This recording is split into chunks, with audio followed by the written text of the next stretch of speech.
today's masterclass is a bit different. We want to go a lot more psychological because we realize that it's not really the data that makes people make decision or not. It's the way we interpret the data, or in short, the meaning we give it, and that helps us, or if not help us to make the right decision. Okay, so we want to be a lot more psychological with you today. All right, that's it. We want to go into chapter 2 right now, which is debunking the myth when too high is actually just right.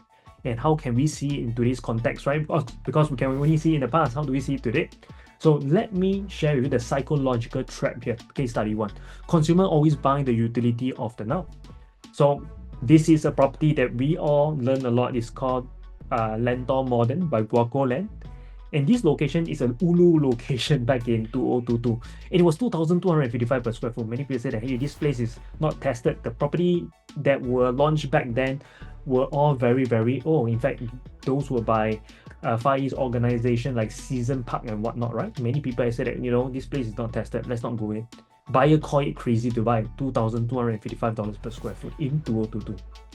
And when it first launched, it has a successful sales of 84% at the day of launch back in September 2022. And Lentor Modern achieved 84% sale for 605 size development.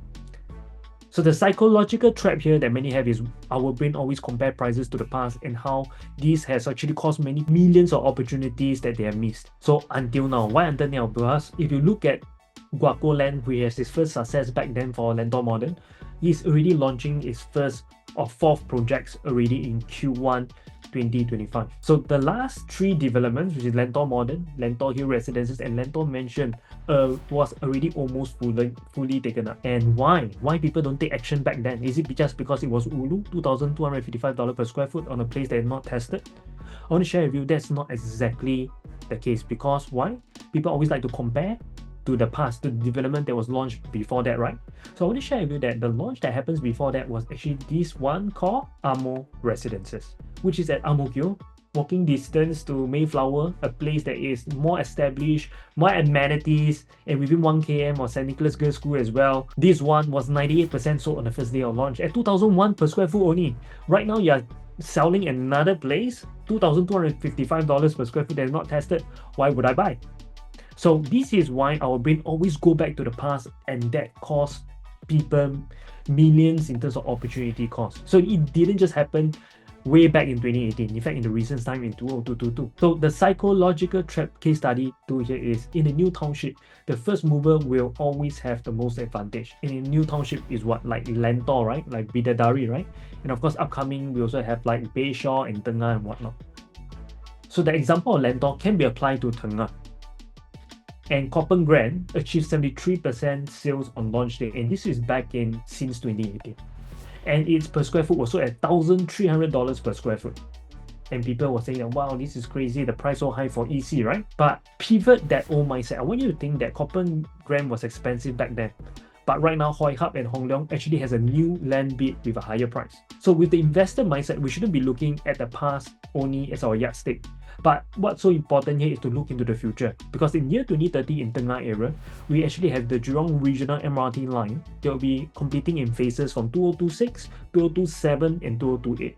Okay, and also the ACS primary school that will be moving there, and it's going to be an co-ed school by then. So use the example of Woodley, a new township, where the first couple of plots have this first mover advantage, and hence they are the best. They create the most favorable plots for best entry price, irregardless whether back then it was high price or not. So the psychological trap here, as mentioned, in the Tengah area, Novo Place EC actually achieved 57% sale on launch day, and that's the average price of $1,654 per square foot back in 2024 November, and basically sold only 57% only. Alright, and right now there's a new one, a new EC called Auto Place as well. Okay, it is by Hoi Hub, as we mentioned just now. Based on its bid price of 701 per square foot, indicative sale price is 1,500. And why they dare to sell, even just slightly cheaper and whatnot. And this is just an indication, by the way. They may sell higher, to be honest, because why?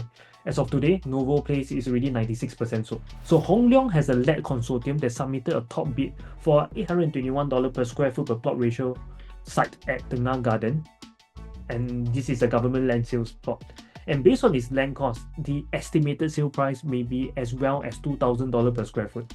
So right now, is this $2,000 per square foot expensive? Because we are seeing again places that are not tested before right now selling 2,000 and in future sold for way higher, right? And last was Lentor, and right now this is your next gold mine. So beyond that, we also want to see the first plot in a new township. If we can turn back the clock, just like Lentor Modern, where else can we find? So this is the first government land sales in the new township of Bayshore that draws 8 developers bid, where CIT put in the highest bid at $1,388 per square foot this year's March. So the first site in a township is right now Bayshore. And if you are seeing the opportunity here, this is where the gold mine is. If you have missed the opportunity of Lentor or miss out the opportunity of Woodley Residences, this is where you should be focusing next. Right now, beyond all the market psychological trap, you also want to understand what is your personal psychological trap as a human, right? Because real estate investment to many of you here is important. That's why you're on this masterclass right now. But can I share with you that not every one of you thinks that it is a rush to buy right now. In fact, most of them that I talk to, they would think that no need to rush and buy right now, especially when the market is so uncertain. And most of them use the excuse of what? Well, it's not like buying a vegetable from the market, right? It is millions of dollars there. Especially right now when the market is so uncertain, why would you then rush in and buy? It's not as though that, developers are giving huge discount right now, right? Okay. So I want you to know that is this no need to rush something beneficial for you or something that you have to pay a price tag for the opportunity cost. So I want to introduce this matrix here called the Eisenhower matrix, which is very important for you because if you do not know this, you may still be sitting on the fence. All right. So this is within the realm of urgency and importance. So the very fourth quadrant of many people who don't even think real estate is even worth buying, these are people who think it is not urgent and real estate is not important. So they will even eliminate the real estate as part of their investment portfolio.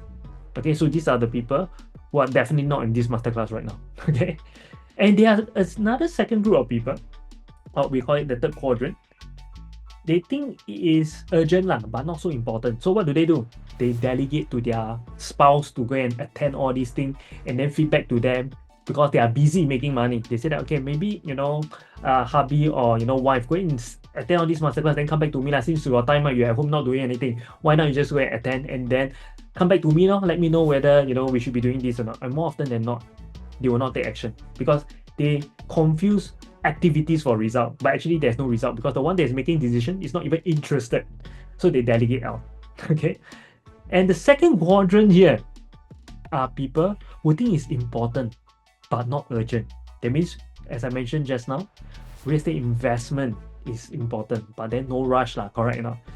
And I want to share with you that this is where many people falls under this category. There are 99% of them here, and all they do is plan, and never take action. And then suddenly they realize that the price has actually rose a lot, and they are being priced out. And that's why a lot of people falls under this category, especially when they attend seminars and whatnot, mostly are under here. But there are those that fall under this category called urgent and important, and they do means they take action, and these are the top 1% that actually gets result. So I want you to know that though you can plan, but it's time to also understand that sometimes crisis equals opportunity, and we need to reframe the way that we think. So real estate investment is not something you want to wait because once the price goes up too high, you are being priced out. And truth to be told is that prices actually shoot up, over the last 5 years, more than 40% already. Okay? So the key takeaway that I want to share with you here is there's a very famous Chinese proverb that, especially when it comes to people asking me, KS, is it the right time to invest? I always tell them this thing. I say that the best time to plant a tree was 20 years ago. And when's the next best time to plant a tree again? The next best time is actually now. Okay? Just like people will ask me, when is the best time to invest? I always tell them 5 years ago. And it's true. And then 5 years later, I tell them it's 5 years ago, which is today. Okay?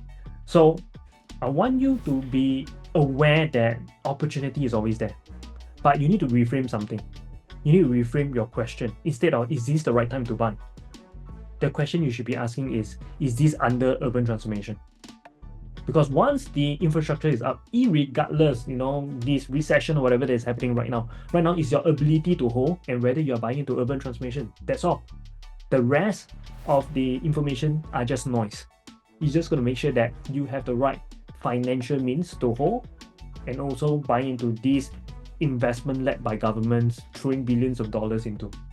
How many of you are getting, not just value, but also a mindset shift here that, hey, actually you have been asking yourself the wrong question. If that's you, just like cue inside the chat so that I know that right now you have some form of awareness that actually the question that we ask ourselves determine whether we can take action or don't take action. Okay? So James says here, not 100% true. Those who bought Lentor Modern higher floors at higher PSF will have trouble selling at TOP. Of course, because they're selling at TOP, right? Because James, we are looking at a horizon or long-term view. If you're looking at selling at TOP, of course, you buy later, you're going to buy higher, and you buy higher floor, definitely you're going to, enter at the time sensitivity that is going to warrant you to sell at TOP, right? So James, I agree with you, but don't sell TOP lah, you buy so late. Correct or not? Okay. So Jennifer says a mindset shift. Awesome. All right. Okay. So next, I want to share with you is that beyond this, we need to be very careful about being a profile-centric investor, which is all about strategy, all about a decision tree making process. And this decision tree has helped my clients with proven results just because we stick by this decision making to make them buy or sell their existing property. And what I meant by that is, if you are already a property owner today, you may more often than not caught in a place where should you be selling your existing property right now, or should you be decoupling and then buy one more, right? Or should you be upgrading right now? If that's what you are thinking, then this is something really, really helpful for you to make very clear investment decision or your next best move in just chapter 3. This is pertaining to people who actually own a property today. So they are contemplating, should they be doing a direct upgrade or adding an additional property? Because many people would tell them that, hey, sell one, buy two lah. Because when you buy two, you are effectively accumulating more assets, right? But what if the assets class or even the type, the bedroom type, is not even something that allows you to grow exponentially in terms of the valuation or in terms of capital appreciation? Okay, is that still worth doing? And why would people more often than not ask you to sell one, buy two?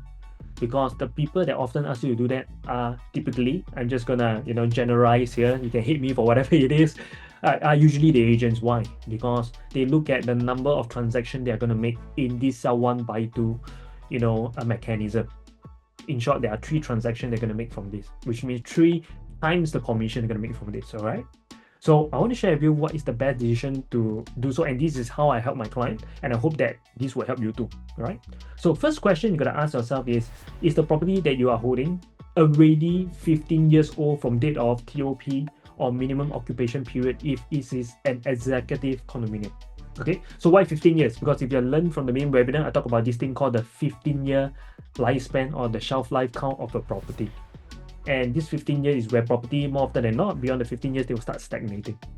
Okay, so if your property it's more, then you can consider selling. But if the property falls within a new township, then hold on to it, because we see properties beyond 15 years that are within a new township like Lentor and whatnot, prices actually shoot up exponentially as well. Like Season Park that used to be stagnating for the longest time, and then suddenly see prices going up just because Lentor Township was introduced. Okay, and then you can purchase your next property, and that's where you do a direct upgrade if it's not in a new township. And what if your property is below the 15-year shelf life count? Next question you gotta ask yourself is it within the urban transformation zones? Okay, and that's where the government are investing heavily into. So if the property is not considered selling, go with the direct upgrade, because then no point holding to a property, is not going to grow, right? If yes, it's within urban transformation, the next question here, for married couples only, can both husband and wife qualify for mortgage loan? If the answer is yes, then you can keep the couple and then add on more properties. Okay, but bearing in mind that if you were to do this, make sure your next property is at least a 2-bedroom, 2-bathroom configuration. Because if you don't do that, you end up buying something small that is only for rental yields, not going to give you much upside. like those in the Geylang area, the Gilimat area, that give you rental yield very high, freehold as well, but doesn't give you much appreciation. And that's what happens where if you do it for the wrong reason. All right, so make sure that you are able to afford minimum a 2 bedroom, 2 bathroom when you're adding one more property into part of your portfolio when you do a decoupling. How many of you here, right now get some form of context in this decision tree? Like, okay, if I'm owning a property right now, what should I be doing? Should I be selling? Because the good old days was like, the longer you hold, naturally the property price is going to go up, right? Okay, right? Because the mindset that the old have and today is really, really different. So I hope this decision tree has helped you to make better assessment whether you should be selling or should you be decoupling or should you be actually upgrading. All right.